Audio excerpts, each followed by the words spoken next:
Hello, Jade Nova here, and with my special guest, King. Hello. Okay.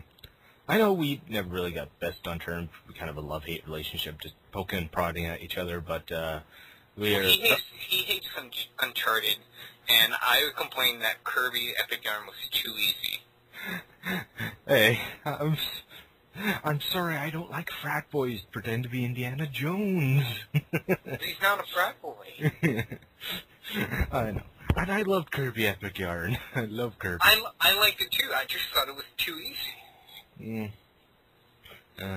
But anyway, we're here by our joint love of Beast Wars, and this is Season 2 of Beast Wars, and it began with the cliffhanger of Other Voices Part 2, where Optimus flew into the Vok planet Buster and exploded and changed the status quo right away. Yeah.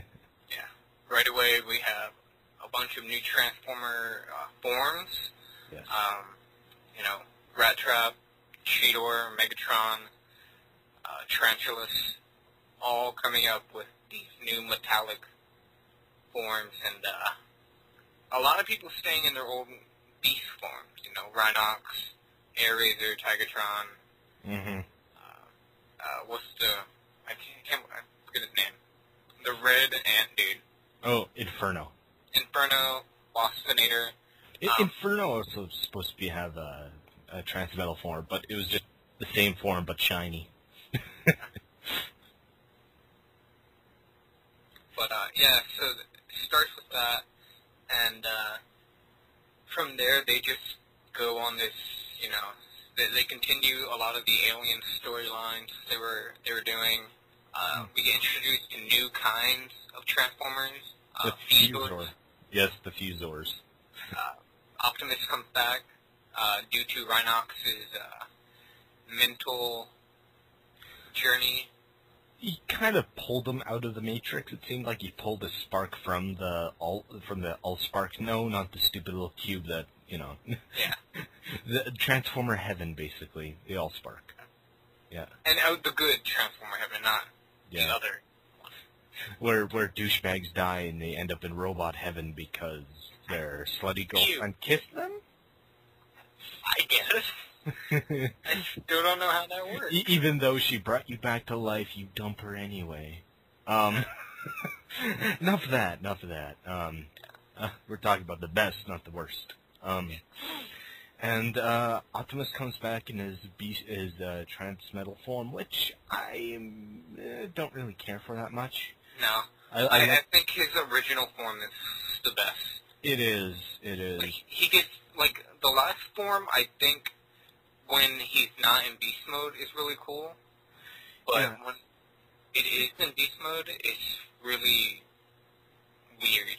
Yeah, because right here they kind of downplay many other things. They kind of brush things off to the side, like the beast modes and Energon buildup, which I thought was really kind of cool in the first season, where the beast modes had more prevalence, and the Energon buildup kind of gave a sense of gave them limits and a sense of danger around them.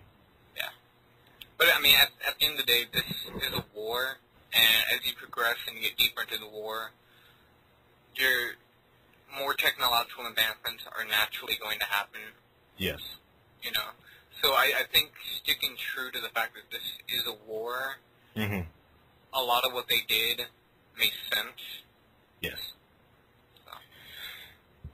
Though there's some things in here I didn't like what they did this season, like they,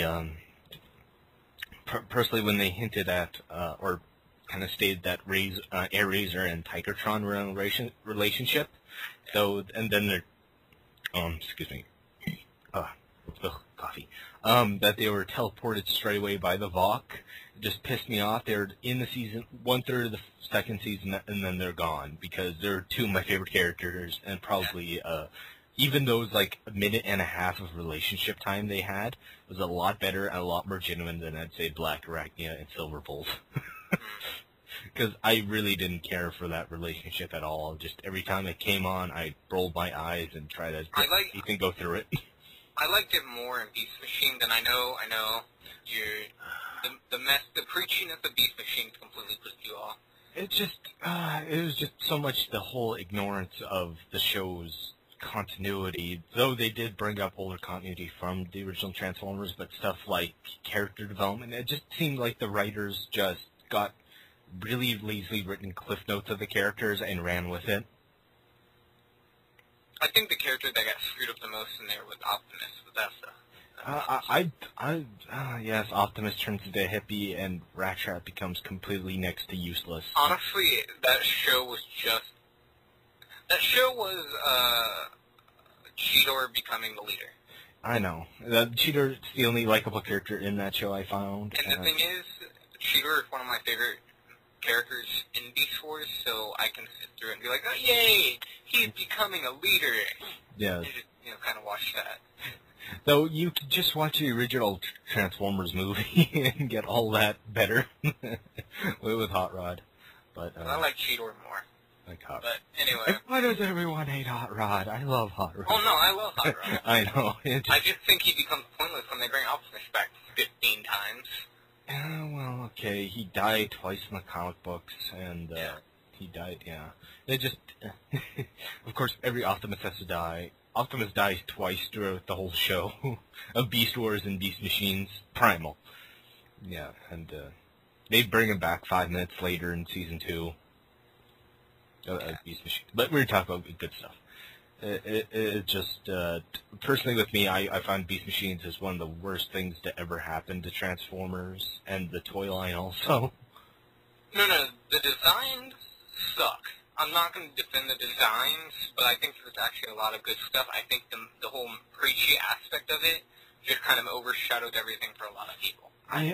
They cheat with the transformations. They don't transform, they shapeshift. And it's impossible to do toy-accurate representations except for the Chinese knockoff toys. But we were talking about Beast Wars. Okay, here is probably has some of the best and most powerfully emotional episodes, such as, I'd say, Bad Spark and Code of Hero. Always have to bring up Code of Hero. Episode ever. Yeah. Go on. I mean, Code of Hero is one of those things that if you didn't cry, you have no soul. Yes, I found it just because Dinobot is definitely that very, very honorable character who really comes from an age that is like dead to him because everyone else doesn't believe in honor. It's that not really chivalry, but that self-preservation he has. Yeah, like it really seems like the cool thing about Beast Wars is that they did what no other Transformers show has really been able to do as well. Yeah. And is they take the standard archetypes, but they give the characters a real soul. Like these feel more like people than they feel like machines. Definitely. And I think that's Definitely. And then I think that's something that makes the show something that everyone can enjoy. Like even my dad, he's the one that got me into it. And he's not a cartoon guy. He thinks cartoons are generally stupid. Yeah. But he actually enjoyed this when I was growing up. And, Dinobot, I think he is the most human of all of the Beast Wars. I mean, Transformers. Yeah, Transformers. And the reason for that is because unlike pretty much everyone else, he actually has real choices to make. Yeah. Everyone else kind of like, you have people who follow orders. Like, Ratchet's the only one who kind of goes against people, but that's just kind of like part of his personality. It's not really the humanity in him. Yes. Definitely, I can see, and the humanization of characters. A lot of people fault it and say, "Well, they're just machines." But I say, no, they have something more you can do. They emote. They have emotions. They are something far more complex. And I just love the character bits that they do. It's like if you look at the original Transformers, if they put a love, thing in there between the Transformers or later ones, you're kind of like, well, you're just doing that, to have a romance. You're not actually doing that because they have emotion or anything. Yeah. Where here, when Tigertron and Airazor come together, they actually have a real connection. Both of them are more in tune with their beast forms than anybody else because they spend more time outside of the war. They spend time actually being part of Earth. Yes, and that's one thing I love about Tigertron, that he respects nature, but he doesn't think it's all-knowing and all...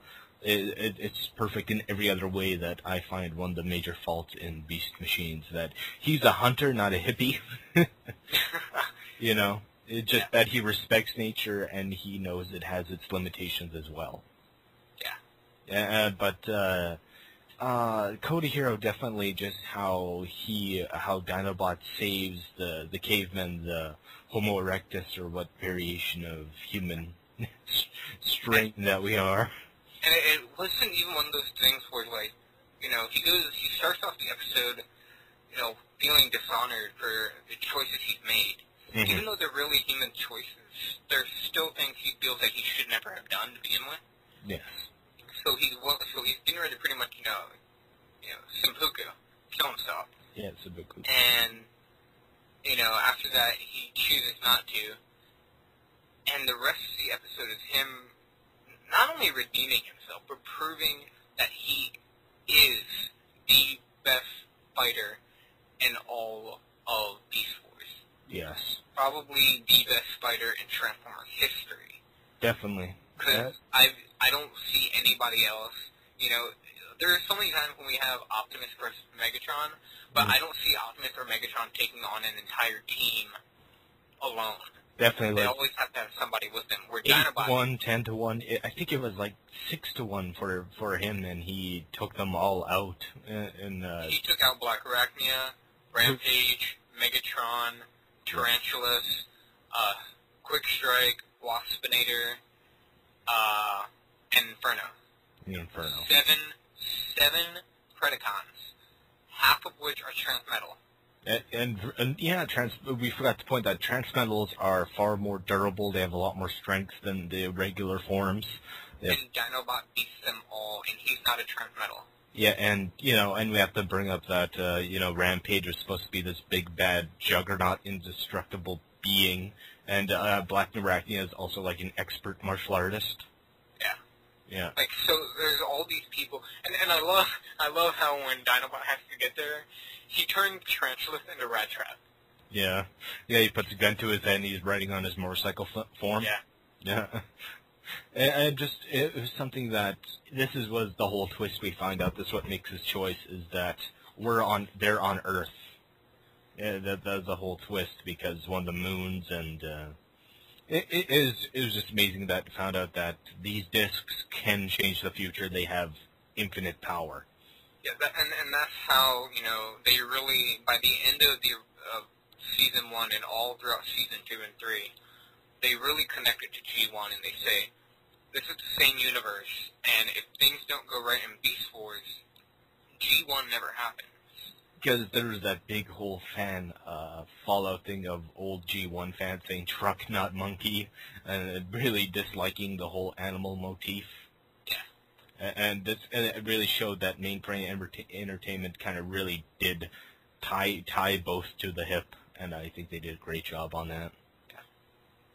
Well, G1 fanatics that hate Beast Wars can go eat a dick.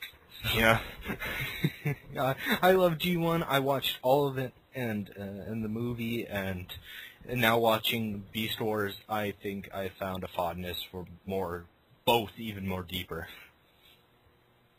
Yeah, I mean, to me, at this point, you can't have G1 without Beast Wars. Yeah. Because in many ways, as much as Beast Wars is a sequel, it also manages to be a prequel all at the same time. Yes. Because if things pop up in Beast Wars, like I said, G1 blown out of continuity. And I think that's the real fun behind it. It did everything right, and it did great. It was just... It is such a great show, just in quality in every section.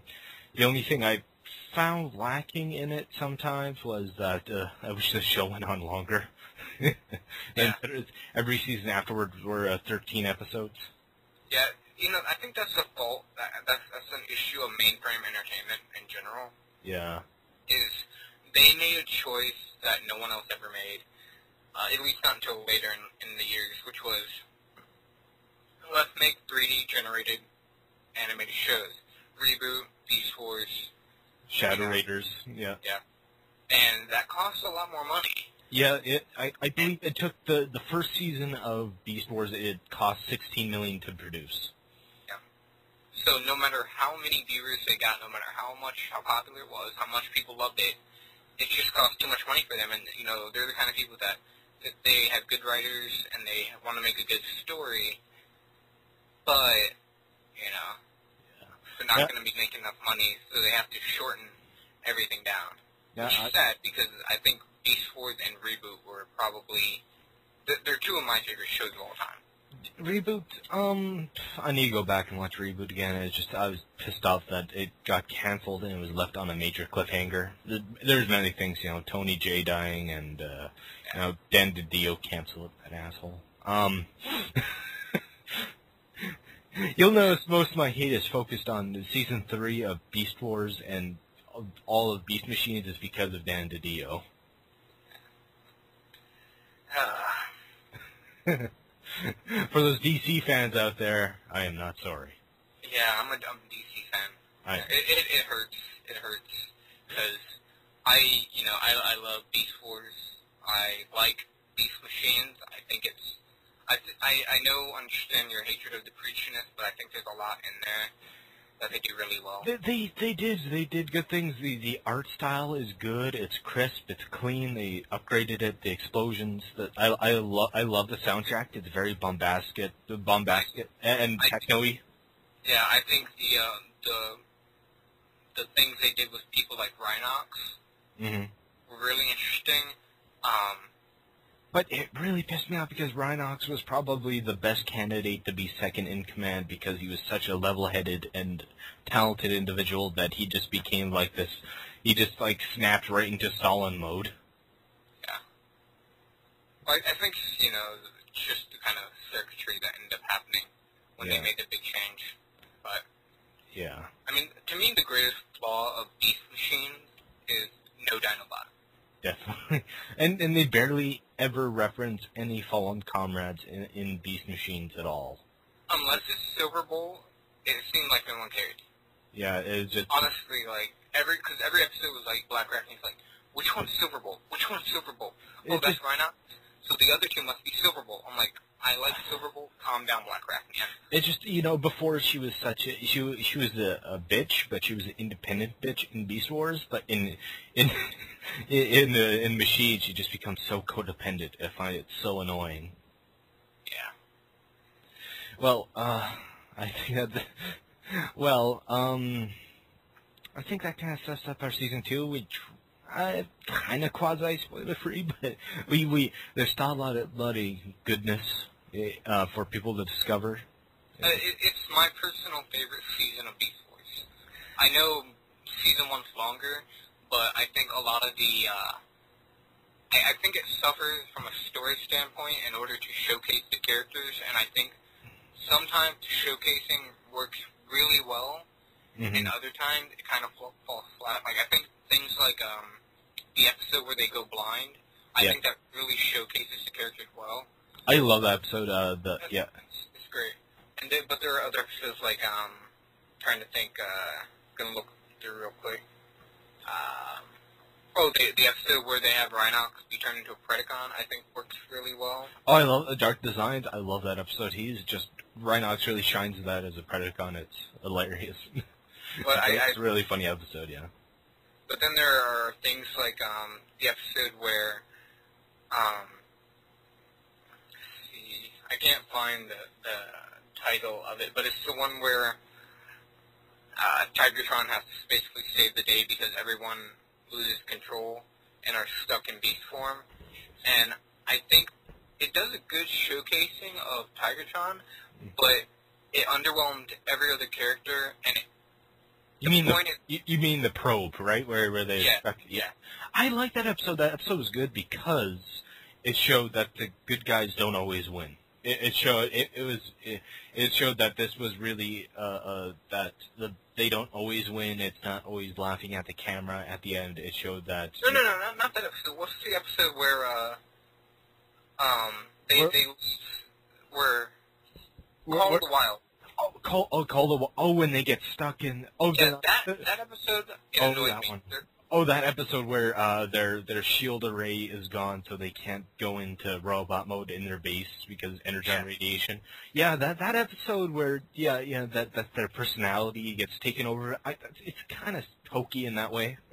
Yeah, and it's episodes like that. And there are a few others like that happened that I think because season 1 is such a character-based show versus everything else, which is more story-based, it kind of falls a little bit more flat.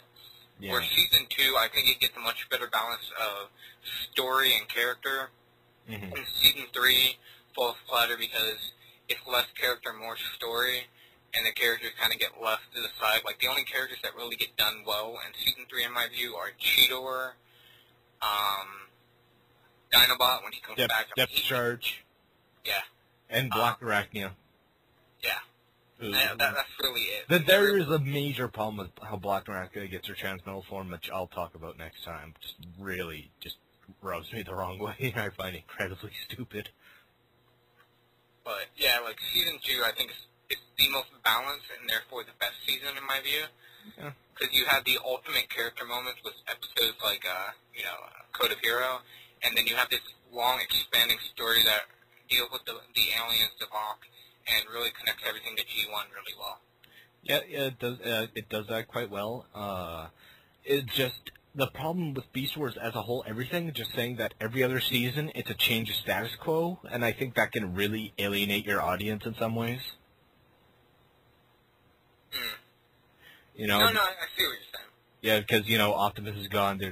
The situation totally changed, and we get to season 3 when the whole base situation and the whole protecting of the Ark, that changes everything, and it just feels season 3 from any other season feels like a completely different show to me, and that's why I dislike it probably the most out of the other seasons. I think it still fits in with everything really well. I just think that the fact that a lot of the characters, the depth of the character get pushed aside for the more the story, the big base, the whole. Not the story, but when I look at the characters, a lot of the superficial aspects of them, like the Wolf Dog. Wolf Dog, yeah. Silverbolt. Yeah, Silverbolt. Where Silverbolt, he's very hokey, and he's always been hokey, but they take it to such an extreme, and they forget the depth behind him. And it's not until Black Arachnia dies that they really go back to the core of what makes him great. They went because if we can't do really deep in depth character moments in season 3, we have to have quick gags to fill that in. Yeah, I felt like the whole pinball part with Rat Trap raising the submersible, or Megatron wearing a powdered wig. Yeah. Just stuff like that. I know it seems so out of place for me. Yeah, and to me that's the biggest flaw of 3. But I think the story aspects work really well, and I think that saved it.